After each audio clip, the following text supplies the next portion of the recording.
Hey guys, Alex here, aka Miggy, and today's video we're going to talk about the VPN providers and specifically your online security when it comes to VPN providers and how safe is your actual VPN. Because there's a lot of criticism that goes against VPN providers that say one thing and do the other. For example, VPNs, the good VPNs, they never ever dob on you or reveal your personal details to police, the governments, or any other law enforcement agencies. So for all those VPN providers that are based in the United States, Australia, UK, Europe, any of those European countries, if their servers are based in those countries, then nothing will stop the police or the government forcing them to hand over your personal data or to see what you're actually doing online. This is a very important topic, so that's why it's very important to use VPN providers that are based overseas, specifically in countries where there's no US extradition. So for instance, if your VPN is based in somewhere like Cambodia, for example, then there's no treaty between US and Cambodia.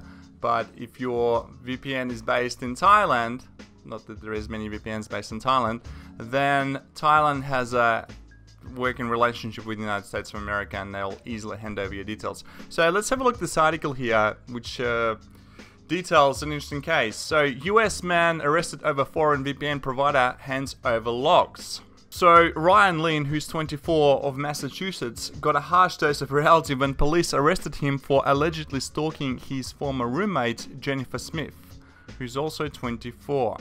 And obviously stalking someone is criminal behavior and I don't encourage that, but let's see what this article says. Court documents quoted, quote, records from Pure VPN. So his VPN provider was called Pure VPN, that appeared to note logins from Lynn's Gmail address and the IP addresses he accessed their services from. There were two which happened to be Lynn's home and workplace. According to the Next Web, that appears to contradict what Pure VPN promises in its privacy policy. Quote, we do not monitor user activity nor do we keep any logs. We therefore have no record of your activities such as which software you used, which websites you visited, what content you downloaded, which apps you used, etc. after you connected to any of our servers.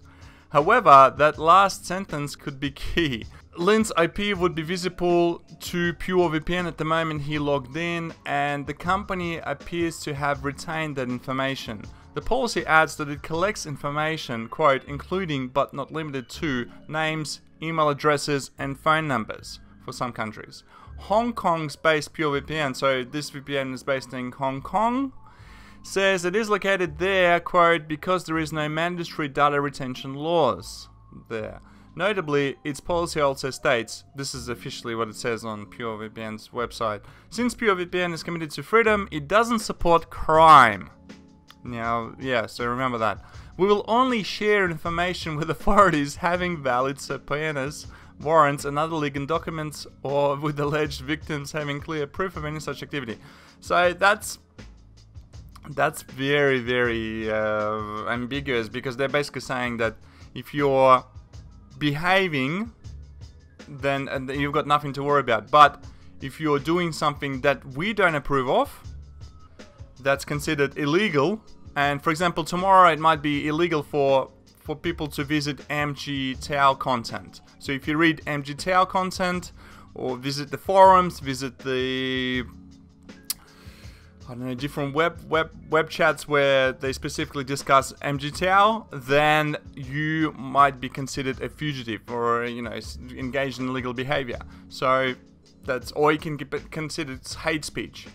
So it goes without saying that we will only do so in the best interest of our customers and our company. So right there and there it tells them that PureVPN will rat you out at any moment's notice if they consider what you're doing online is criminal.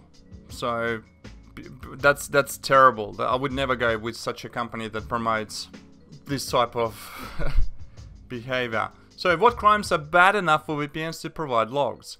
TNW pointed out that Lynn is accused of some pretty pretty creepy cyber-stalking activities. He allegedly accessed a P2P pet-sitting service his former roommate belonged to, sending messages to owners that their pets were dead. Well, he's a freaking idiot for doing that. As an animal lover, I think this guy is a complete douchebag and deserves a kick in the freaking head. But other allegations include posting Smith's sexually explicit photos and private journal entries online and creating profiles in her name on a BDSM site. So I mean, okay, even though this guy is a complete moron and he shouldn't have done that probably, anyway, I wouldn't have done stuff like that maybe when I was like 15 if I already hated someone, but still, you don't really do that kind of stuff. Obviously, the guy's a bit of a loner. But still, it's not something that you would hand over the details over to the police. He didn't kill anyone. He didn't, traffic commercial quantities of drugs, all that kind of stuff. So that's pretty petty stuff to me. If proven, Lynn's case probably fits PureVPN's description of one requiring cooperation with authorities. And that's, like I said, that's terrible. But that raises the question, can a VPN provider decide whether a crime is heinous enough to warrant cooperation with law enforcement or minor enough to ignore? Doing the latter may risk a legal fight with a foreign government authority. So, European countries have some strict speech regulations, and check this out guys, with some residents facing jail over social media posts classified as, quote, hate speech. The UK recently announced plans to jail people for up to 15 freaking years simply for accessing, quote, extremist political content. So like I said before guys, MGTOW can be considered, or you know, men going their own way, as extremist political content. They're already labelled MGTOW as a hate group, so it's only a matter of time before they make it officially as extremist political content. So be careful out there guys. This is why I recommend you get a VPN when you're accessing the internet. And I'll talk more about what kind of VPN you should get, because like I said, you can't just get any freaking rubbish VPN that will rat you out at a moment's notice, at a drop of a hat. So let's continue. VPNs often suspected of keeping logs. The difference between connection and usage logs, data retention times, and subtle working of privacy policies can make a big difference, as Lynn found to his detriment. Experienced netizens have long suspected most, if not all, VPN providers keep some kind of log, but how accurate is that? Every year, website Torrent Freak sends a list of 12 questions pertaining to VPN user logs. The questions are designed specifically to get around clever policy wording. It then publishes the company's responses. Top responder is Private Internet Access, which claims, quote, we do not store logs relating to traffic, session, DNS, or metadata. In other words, we do not log, period. Privacy is our policy. That's something that PureVPN should tattoo on their foreheads. Indeed, PIN posted a short statement about this right after Lynn's case became known.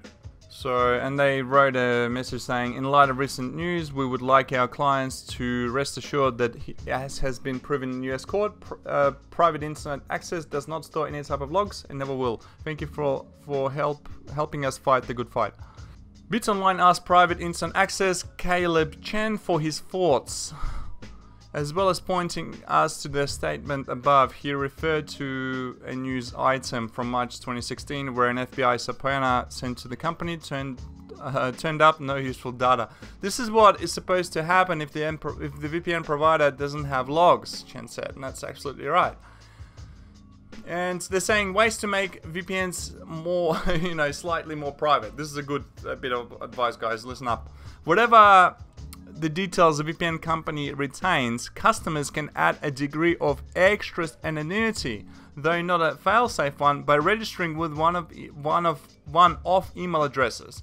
Many VPN providers also accept Bitcoin as payment, removing any direct identity link to the account. So basically, guys, if you got a dodgy email account that's got nothing to do with your name, your name might be John Smith, and you have a johnsmith13@gmail.com. Obviously, don't use that one. Use, DJ John69@gmail.com. So they don't know who the hell that person is. Also, yeah, if you use cryptocurrencies such as VPN or even better, Monero, which is completely untraceable, then they will never even figure out who the hell you are, because they won't have your financial details either. So it's very secure. So, or even just Bitcoin, that's pretty good too. I mean, it's Bitcoin can still be traceable, but it's much harder to trace as opposed to a regular credit card payment, things like that. But I mean, seriously, if you use just a random email address and put in some bullshit details, like don't use your real name, don't use your real surname, you should be fine completely. Many users leave extensive data trails of their online activities, though, and even experienced and security-conscious people occasionally blunder. Yeah, let's have a look. There's a really good article here as well.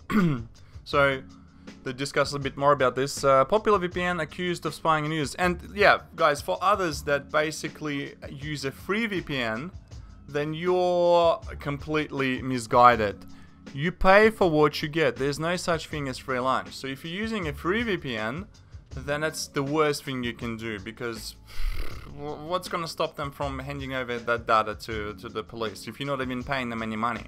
At least when you're paying a VPN company some money, then they are going to make sure, you know, to protect your privacy at least. So the one that before we get into this article, the one that I recommend is NordVPN. This company is, seriously, they put the money where their mouth is.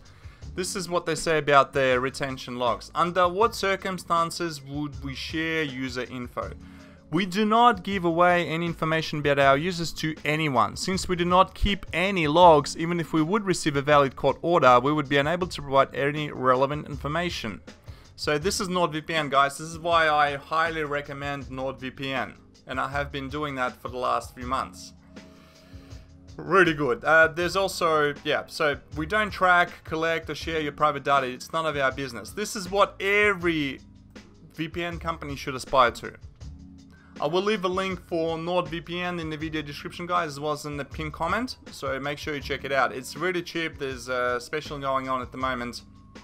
If you use my link, it's something like $2.99 for a month. That's like less than a cup of coffee, guys. Come on. To protect your ass online. Because like I said, you never know when the whole MGTOW or the whole manosphere will be labeled as a political extremist group, and you never know, you might have police knocking on your door. It's really, really scary what's happening. I mean, if you would have asked me this question about, say, 10 years ago, I would have laughed in your face. But now it's... you can see what the hell's going on. So... let's have a look at this article. Popular VPN accused of spying on users. It's not a good time to be a free VPN provider.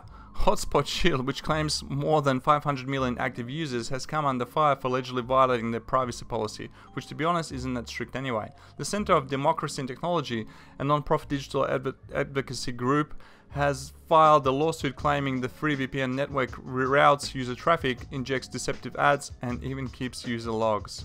So yeah, there you go. Hotspot Shield's description for its iOS and Android mobile application declares a no logs policy. However, its privacy policy, which covers and includes its Hotspot Shield services, describes more elaborative login practices.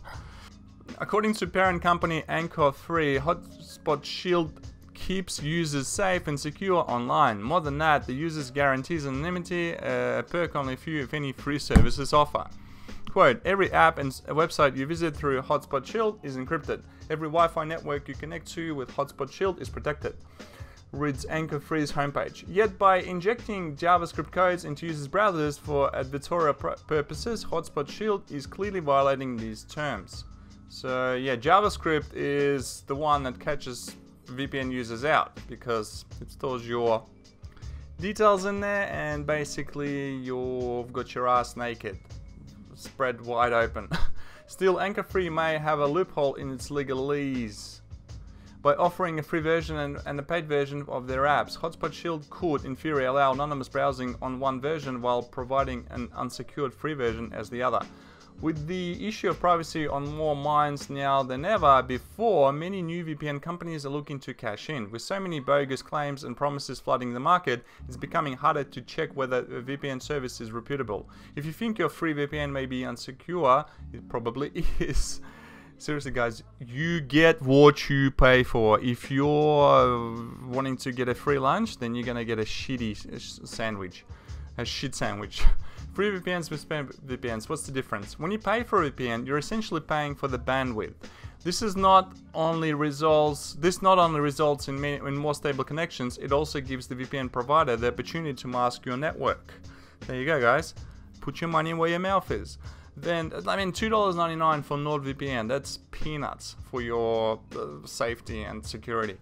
Then there's the whole issue of security. Most free VPNs can only use point-to-point tunneling protocol, which has recently been deemed to no longer be secure, leaving many users extremely vulnerable. Paid VPNs, on the other hand, tend to offer a variety of different security protocols, with the most common being OpenVPN. This type of connection is open source, which means it's continuously updated, and that's what you want, guys. Always continuous updates. It also offers SSL encryption, which is virtually impossible to break. When in doubt, it's better to go in with a paid service. Hotspot Shield isn't the first free VPN to come under fire for invasive privacy practices, nor is it likely to be the last. That's mark my words.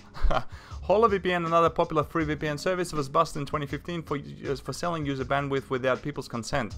Essentially, a person would log on and browse normally and have no idea HoloVPN uses their network as a botnet.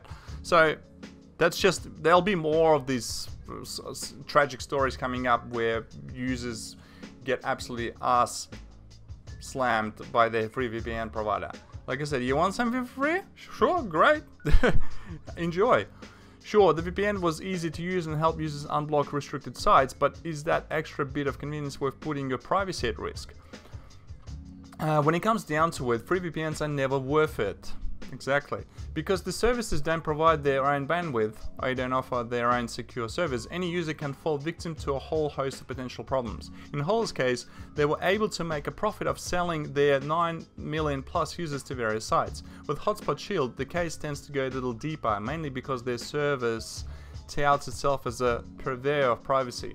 Don't sacrifice your privacy just to save a few dollars. In the end, the risk simply isn't worth it. Like seriously guys, like I said before, NordVPN, we do not give away any information about our users to anyone, since we do not keep any logs, even if we would receive a valid court order. So if you're doing something dodgy online, not that I encourage any of you guys to do anything dodgy online, but say for example you're accessing some politically extremist content and you're based in UK and you strongly believe in it because your mom and dad believes in it, because your whole family believes in it, and you think this is the good for the people. But the UK government considers it an extreme political content. So you log on with a free VPN and bang, literally a few weeks later you get a knock on the door and it's the MI15 or 16, whatever the people in the UK, the equivalent of a CIA. Bang open your door and arrest you, your whole family, and off you go. They seize all your assets and you're likely facing jail time. Whereas if you were using a company like NordVPN, all your information would be completely encrypted, and would not be even on the NordVPN servers because they don't keep any logs. So that's it. The trail goes cold and you're good to go. So guys, definitely check out NordVPN. It's the one I can vouch for as far as being secure, as far as not keeping any logs, and maintaining 100% privacy when it comes to your online user activities. You can use it for all sorts of different things, from watching movies to downloading movies, not that I encourage any of that illegal behavior, to basically accessing websites that may be blocked in your country. For example, in China, you can get into a lot of trouble. You can't actually access Facebook in China or YouTube, things like that. So VPN is critical to have because it lets you anonymously surf the web and pretty much access anything you need to, whether it's for personal reasons, political reasons, or vice versa. So thanks for watching, guys. Leave any comments in the box. Let me know your thoughts, and once again, check out NordVPN. I've left the video description. There's a great special going on right now for $2.99 a month if you use my link. I appreciate you all. Thanks, guys.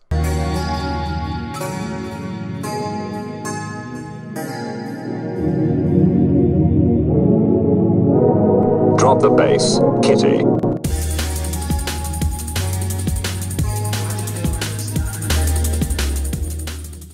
you want to protect your online privacy and help my channel out at the same time, visit drivenanddesired.com/NordVPN. If you sign up through that link, I will earn a small commission to keep this channel as well as my other projects like drivenanddesired.com going. Take us out, kitty. I got money in the bank. Shawty, what you think?